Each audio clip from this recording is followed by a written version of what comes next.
যাকে উদ্দেশ্য করে মিলাদগুলো হতো সেই পরিবাররা পর্যন্ত আসতো না বা ইনভাইট করা হতো না। যার ফলশ্রুতিতে আমরা কিন্তু এবার থেকে যে বিষয়টি চালু করেছি যে আমরা কোনো শিল্পী হারিয়ে গেলে তার পরিবার হারিয়ে যাবে, সেই পরিবারকে ভুলে যাব সেটা হবে না। আমাদের এবারের কার্যনির্বাহী পরিষদের মেয়াদ শেষ। আসলে এই মেয়াদ শেষ শব্দটি শোনার পরে আমার অন্তরটা অনেকটা কেঁপে উঠেছে। কেন দেখেন যে কখনো কোনো মানুষ যখন নেতৃত্ব দেয়, একটি সংগঠনের যখন গুরুত্বপূর্ণ দায়িত্ব থাকে, তখন অনেকগুলো মানুষের দায়ভার থাকে। তো আমি একজন ক্ষুদ্র শিল্পী হিসাবে, একজন নেতৃত্ব দেওয়া ছেলে হিসাবে চলচ্চিত্র শিল্পী সমিতির আমার মনে হচ্ছে যে এই ২টি বছরে আমি শিল্পীদের জন্য কতটুকু করতে পেরেছি, কেউ আমার কোনো আচরণে কষ্ট পেয়েছে কিনা।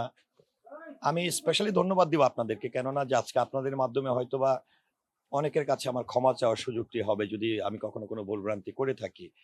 আরেকটি বিষয় হচ্ছে যে আমি কোন পদে নির্বাচন করব এটি হয়তোবা আপনাদের অনেকের একটা প্রশ্ন থাকতে পারে যে আসলে আমি এত তাড়াতাড়ি ২০১৮ সালে চলচ্চিত্রে যাত্রা শুরু করি।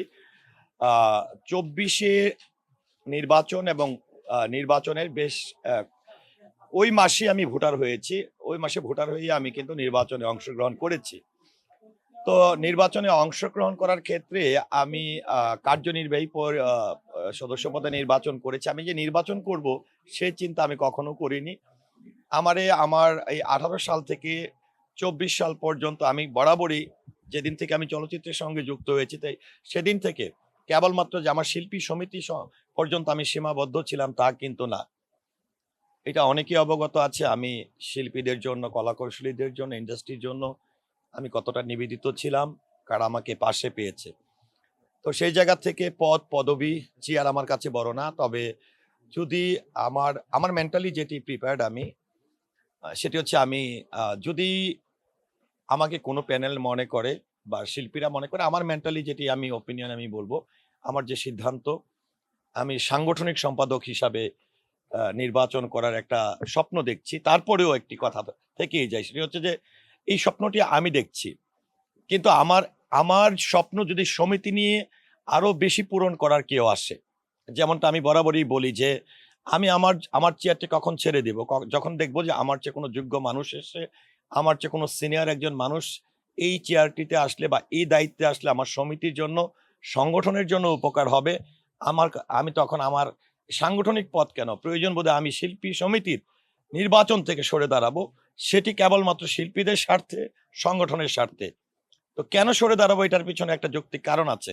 কারণ আমি মনে করি আমরা যারা ক্যাবিনেটে আছি, ক্যাবিনেটের বাইরে অসংখ্য গুণী শিল্পী আছেন, অসংখ্য কিংবদন্তি আছেন, অসংখ্য তারকারা আছেন, যারা আমাদের চেয়ে অনেক বেশি কাজ করেছেন, যারা আমাদের চেয়ে অনেক বড় সেলিব্রিটি যাদেরকে রাস্তায় বের হলে চিনে।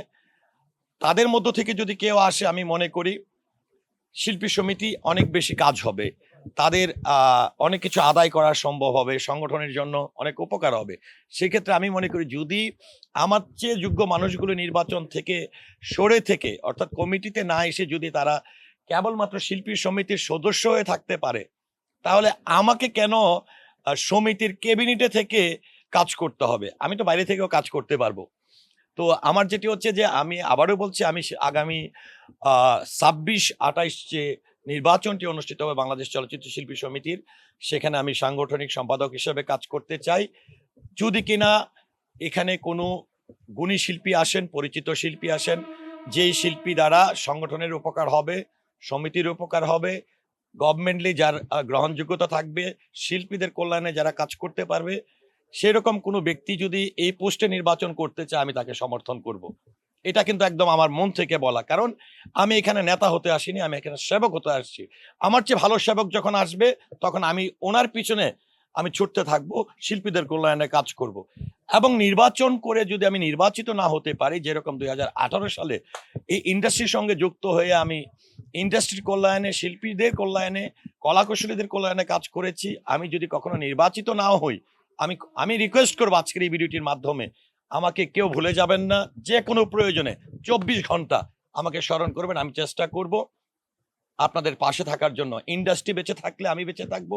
আমার শিল্পী সমিতি যদি বেঁচে থাকে, আমার শিল্পী সত্তা বেঁচে থাকবে। আমি একজন শিল্পী হিসাবে সম্মানিত হব।